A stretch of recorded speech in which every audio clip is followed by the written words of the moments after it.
టీవీ7 news కి స్వాగతం. కట్టుకుంటున్న ఇంటిని దౌర్జన్యంగా పగలకొట్టి చంపేస్తామని బెదిరిస్తున్నారని ఆవేదన వ్యక్తం చేశారు మహిళ. చిత్తూరు జిల్లా పలమనేరు నియోజకవర్గం పలమనేరు మండలం టీ వడ్డూరు గ్రామం నందు భారతీయ అనే మహిళ ఆదివారం మీడియాతో మాట్లాడుతూ ఆవేదన వ్యక్తం చేసింది. శనివారం రాత్రి కొంతమంది వ్యక్తులు నేను ఎంతో కష్టపడి కట్టుకుంటున్న ఇంటిని ధ్వంసం చేశారని, అడ్డుపోతే చంపేస్తామని బెదిరించారన్నారు. వారి వలన మాకు ప్రాణాపాయం ఉంది. ఈ ఘటనపై పోలీసులకు కూడా ఫిర్యాదు చేసి ఉన్నామని తెలిపారు. ఇప్పటికైనా సంబంధిత అధికారులు మాకు న్యాయం చేయాల్సిందిగా వేడుకున్నారు.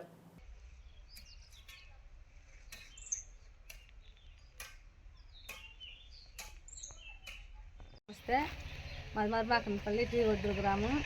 నాకు పక్కలో జగనన్న కాలనీ ఇల్లు ఇచ్చిండారు. నాకు ఇల్లు అంతా ఏం లేదు, వాళ్ళు ఇచ్చిందే దాన్ని కట్టుకున్నాను. పక్కలో కాలిస్తాను. మాకు ప్లాట్ ఇచ్చినప్పుడు అయితే ప్లాట్ లేదు అని చెప్పారు. గుంత కళ్ళ చెట్లంతా ఉండింది. అది సర్పంచ్ అని చెప్తే అడిగితే మీరు భర్తీ చేసుకొని ఏమీ లేదమ్మా, నువ్వు భద్రపరుచుకో, నువ్వు కాంపౌండ్ కట్టుకొని ఒడ్డు గదిన పెట్టుకుంటే నీకు బాగుంటుంది, చేసుకో అని చెప్పా. మళ్ళీ నేను భర్తీ తోలి నాటి నుండి 1.5 సంవత్సరంగా నాది ప్లాట్, ఇది నా ప్లాటు, నా స్థలము అని దౌర్జన్యానికి కట్రాయిలంతా దించేది వచ్చేది. మళ్ళీ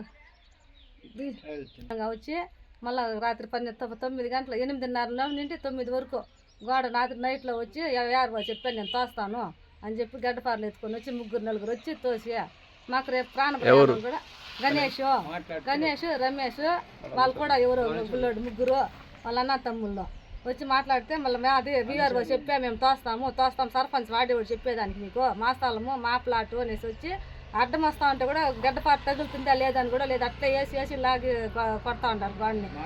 మాట్లాడితే సంపాదించి కూడా ఉన్నారు. మాకు ప్రాణాల భయం కూడా ఈ ఊర్లో బ్రతకాలని కూడా లేకుండా అయిపోతా ఉండదు. అంత దౌర్జన్యానికి వస్తూ ఉంటారు. ఇన్నేళ్ళుగా ఉంటే మేము ఎవరు రాలే మాది మా పైకి ఇప్పుడు ఏమైనా చేస్తూ ఉన్నారు. మాకు భయంగానే ఉంది ఉండాలంటే.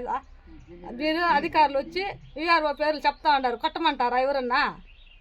కొడతాము అంటా ఉన్నారు. దానికి సంబంధించిన అధికారులు వచ్చి స్పందించి పక్కన గ్రామ పంచాయతీలో ఉన్న పెద్ద సర్పంచులు అందరూ వచ్చి దీనికి సంబంధించి న్యాయం చేయాలని కోరుకుంటున్నాం సార్. తన పేరు భారతి. నేను మా అమ్మ, నా పేరు వచ్చి అనిల్ కుమార్ సార్. నేను ప్రైవేట్ ఉద్యోగం చేస్తున్నాను. డేటా ఎంట్రీలో చిన్నగా పార్ట్ టైం చేసుకుంటూ గవర్నమెంట్ ఉద్యోగం కోసం ప్రిపేర్ అవుతున్నా. కాకపోతే ఇక్కడ ఉన్నవాళ్ళు మా ఇంట్లో వాళ్ళు నేను పనికి పాటుకు బయట వెళ్ళిపోతున్నా అంటే ఇక్కడ మా అమ్మ, మా అవ్వ, మా తాత మాత్రమే ఉంటారు. ఎవరు చూసే వాళ్ళు కూడా ఎవరు లేరు.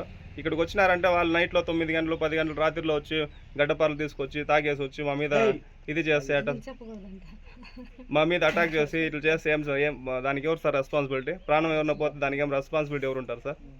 మీరు దీనికి సంబంధించి ఏమైనా ప్రభుత్వం ఉండి రియాక్షన్ తీసుకొని దీని మీద యాక్షన్ ఎవరి మీద ఉందో చూసి, నాకున్నటువంటి డాక్యుమెంట్ షెడ్యూల్లో కూడా నాకు ఏదో విధంగా ఉందో, తూర్పున ఏ సైట్ ఉంది, పశ్చిమం లేదుందో ఆ విధంగానే ఉంది. ఇక్కడైతే సైట్ అనేది చూపించి మెన్షన్ చేయలేదు సార్. నేను దాని వాల్యుయేషన్ వేసుకోవాలన్నా కూడా, నాకు భవిష్యత్తులో ఏదైనా చేసుకోవాలన్నా కూడా ఒక అందుకడ ఉండాలి. ఇక్కడ ఏదో ఒకటి ఆవులు పాడు కట్టేసుకుందామనేసి ఒక 10 అడుగులు జాగాని జస్ట్ ఊరికే సర్దుబాటు చేసుకునే దానికోసం ఇక్కడ గోళ్ళు మాత్రం ఏర్పాటు చేసి పెట్టుకున్నాము.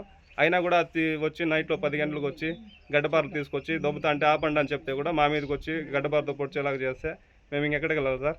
దీనికి సంబంధించిన అధికారులు వచ్చి దయచేసి స్పందించి దీన్ని క్లియర్ చేయాలని కోరుకుంటున్నాం సార్.